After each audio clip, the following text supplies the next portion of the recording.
Volvemos con un momento más de la historia de la educación y la pedagogía. Y en este caso iniciamos con la historia de la educación Edad Moderna. Igual como lo hemos hecho en otros momentos, en los otros anteriores apoyos audiovisuales, aquí también tenemos que hacernos una pregunta. ¿Cómo y por qué razón el método científico y la objetividad en el saber contribuyeron para la constitución de la educación profesional en aras de procesos industriales y económicos europeos? Digamos una pregunta amplia que trataremos de ir respondiendo en la medida en que vayamos avanzando en la presentación. Como en las demás oportunidades, nos vamos a ubicar en este espacio, es decir, cubre y por eso llega hasta la posmodernidad, porque hay una discusión filosófica, sociológica, sobre cuándo termina la modernidad, si ya acabó la modernidad, si hablamos de posmodernidad o todavía estamos en un proceso de construcción de lo que llamamos posmodernidad. Por eso, digamos, esta línea está hasta el momento de hoy, porque estamos en esa discusión. De pronto en unos 100 años más adelante ya van a decir los historiadores, hasta aquí llegó la edad moderna. Por ahora, algunos dicen, estamos todavía sufriendo o padeciendo o viviendo los beneficios o los perjuicios de la edad moderna en el siglo XXI. En ese sentido, digamos, ahí sí tenemos que hablar un poquito más ampliamente del globo, que ya no solamente digamos, impactó a una Europa, a un Medio Oriente, sino que ya, digamos, tenemos que ampliar la mirada porque ya el mundo es más conocido y se ha podido navegar en ese mundo. Por eso, digamos que este apoyo audiovisual también sigue y se articula con lo que lleva el siglo XXI. Entonces, para comenzar en esta síntesis del pensamiento educativo y pedagógico, digamos que miremos los siguientes momentos de la historia de la educación y los primeros momentos de la comprensión del hecho pedagógico como tal. Digamos que desde el siglo XVI hasta el siglo XVIII, ¿cierto? En ese nacimiento de la fase comercial del capitalismo, hay una pregunta que nos hacemos, o sea, ¿cuál es el sentido de la educación? Entonces, allí tenemos que tener algún tipo de detalle. El primer detalle es formar la clase económica nueva, que es los comerciantes. Eso no, digamos, de manera explícita no se aparecían los que caminaban digamos, en los senderos, en los caminos entre feudo y feudo, ¿cierto? Y que había algún tipo de transacción o de trueque entre lo que había en el feudo o agua o algún tipo de alimento y se cambiaba por una tela. Bueno, en fin, digamos que en sentido estricto no era un comercio explícito, habían transacciones, trueques, pero ya en esta época aparece precisamente una clase que es el comercio o los comerciantes, luego se llamarán los burgueses, pero despacito que vamos a llegar para allá.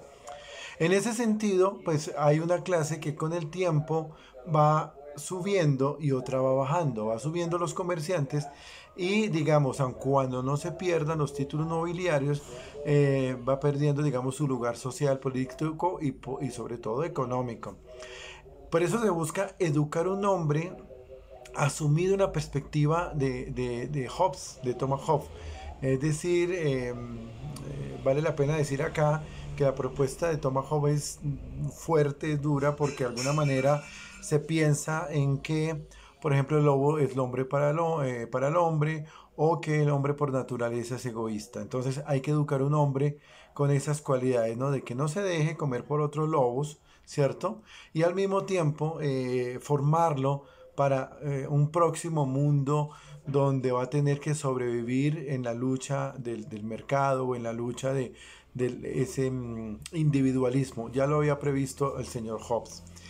El gran desafío pedagógico en esta época, es decir, cómo ponemos en el escenario educativo esas tensiones de los descubrimientos geográficos, porque aquí en Latinoamérica se estaban descubriendo, entonces había ese cruce ahí de cómo vincular esa tensión.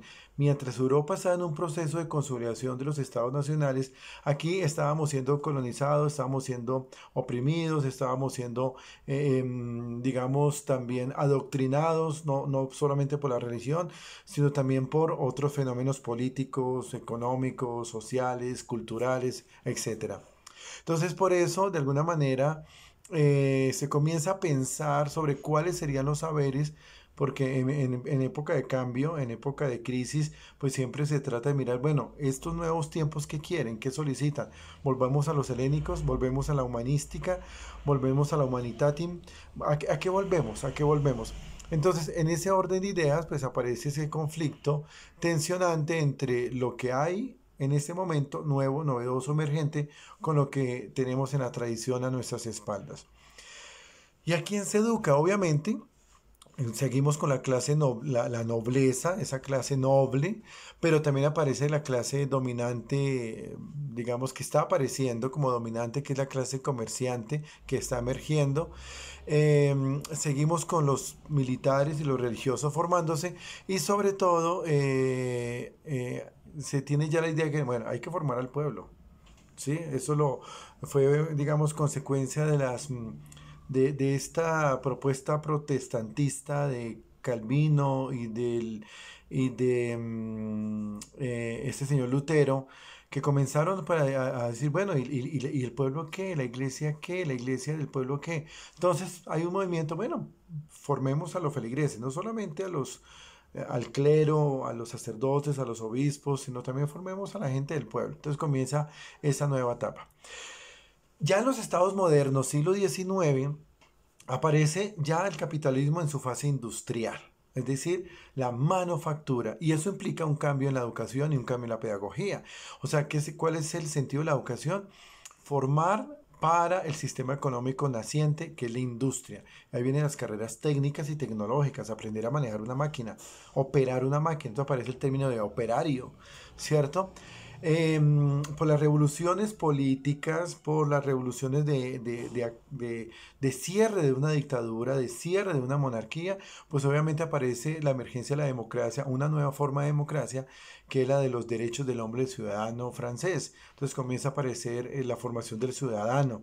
En este caso, hombre mayor de edad y no más, ¿cierto?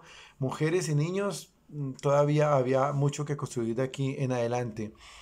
Formar al ciudadano, formar al hombre bueno, porque la sociedad, el hombre nace bueno y la sociedad lo corrompe, entonces hay que seguir formando al hombre para que la sociedad no lo corrompa. Y bueno, y creamos el Homo Faber, es decir, la capacidad del hombre de crear cosas prácticas para el uso cotidiano. ¿Cuál es el reto pedagógico y cuál fue el desafío pedagógico de la época? Obviamente un diálogo ya con un nuevo término porque aparece el método científico, un diálogo tecnocientífico o un diálogo entre la ciencia que es teórica y la tecnología que es práctica, que es el producto, el producto final de lo que hace la ciencia en términos teóricos. Por eso de alguna manera los currículos comienzan a cambiar. Allí viene, por ejemplo, la reforma educativa de Napoleón Bonaparte en Francia, donde cambió la estructura, digamos, de educación, lo que llamamos hoy currículo, lo cambió y se profesionalizó la Universidad de París. O sea, las reformas a la educación, la reforma napoleónica de la profesionalización, en este caso la Universidad de París, cuando le solicita, bueno, ustedes se van a educar para qué, pues para el Estado, para la sociedad. Entonces todos los que pasan por la Universidad de París tienen que aportarle al Estado. Entonces comienza a aparecer los títulos, no las tarjetas profesionales en sí mismo, pero digamos que son las formas pro o proto tarjetas profesionales. ¿A quiénes educan? Obviamente a los empresarios nacientes, allá a los que son dueños de las industrias, a los técnicos porque necesitaban manejar máquinas, a los expertos industriales para que manejen procesos de producción en serie, los operadores, aparece la clase obrera, los gobernantes para que administren un gobierno político, pero al mismo tiempo con influencia de lo económico. Aparecen otras carreras, administradores, planificadores, juristas con un tema nuevo que es el comercio y comienza a aparecer el tema de la salud y el tema de la salud mental y física y toda esa revolución que hubo en esa época. Ya dentro del siglo XX y XXI, ¿sí? Aparece una nueva tendencia, ya es un capitalismo más fuerte, algunos llaman es más atroz, más avasallador, donde entra un diálogo, ya no es lógico-semántica, ya no es un diálogo lógico-matemático, sino lógico-cibernético. Es decir, estrategias de comunicación no humana para movilizar información. Y por eso aparece un sistema capitalista más globalizado en el que estamos prácticamente multidimensional, internacionalizado, mundializado. ¿Cuál es el desafío pedagógico en esta época, siglo XX y lo que llamamos el siglo XXI también?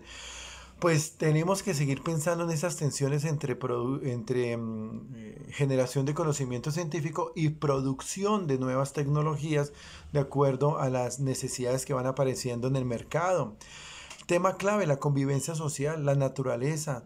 El tema de los currículos ya no son tan técnicos y teóricos, ya no son tan teóricos, sino ya son técnicos y prácticos. El tema, por ejemplo, de la condición del ser humano en medio de la producción industrial. Entonces aparecen los derechos humanos. Entonces aparece la formación en derechos humanos de acuerdo a la Carta Universal de los Derechos Humanos de 1948, el 10 de diciembre, cuando se firma que aquí hay unos derechos los cuales se deben proteger, cuidar y promover.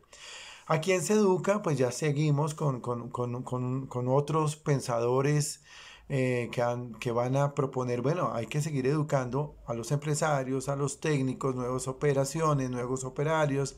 Ya no son unos obreros de mano pobre o analfabetos, sino son obreros más calificados, técnicamente más calificados, gobernantes y demócratas que entiendan que dentro de la democracia hay un discurso de los derechos humanos, nuevas carreras, nuevos estudios con negocios internacionales, con el tema de las diplomacias, el tema de la artística y las humanidades que se habían dejado de lado y aquí comienzan otra vez a renacer.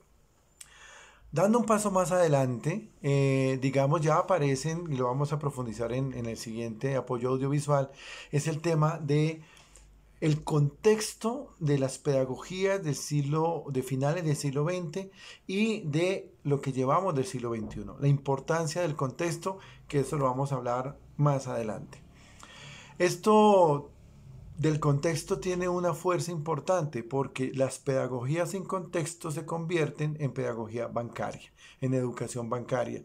Y es fácil decir quién es, Paulo Freire. Cuando la educación y las pedagogías son bancarias, digamos, tienen dos fuentes o dos vías.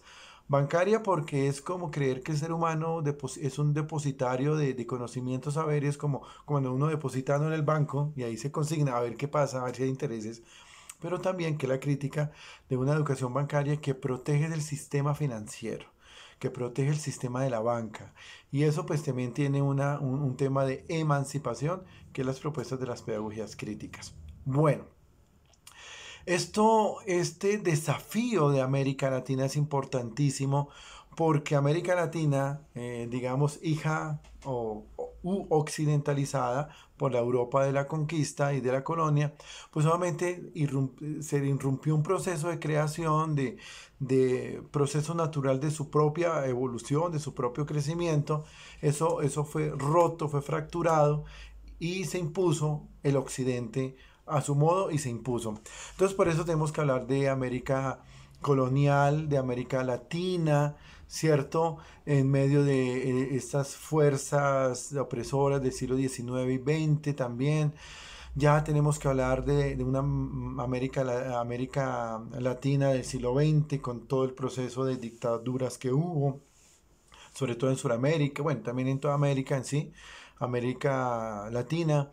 Y obviamente ya la propuesta de qué está pensando América Latina en el siglo XXI, como lo vamos a ver en las pedagogías emergentes. Hay unos retos pedagógicos en ese mismo orden, ¿no? Que el tema de la conquista, el tema de la catequesis, el tema de la evangelización en esa primera etapa de América Latina colonial. Luego, más adelante, hasta mediados del siglo XX, otros desafíos pedagógicos, como el tema de la ilustración, todo el tema del conocimiento, de la ciencia, El tema de la ciudad, que es importante porque el tema de la urbanización, del vivir en ciudad, eso también generó cambios en la manera como se educaba y cómo se educa para la ciudadanía y para la urbanidad. En ese mismo orden de ideas comienzan a aparecer propuestas de pedagogías que relacionen tecnologías, que relacionen la ciencia y la tecnología. Y estamos en el siglo XXI, el desafío de la pedagogía es tener diálogos con las neurociencias.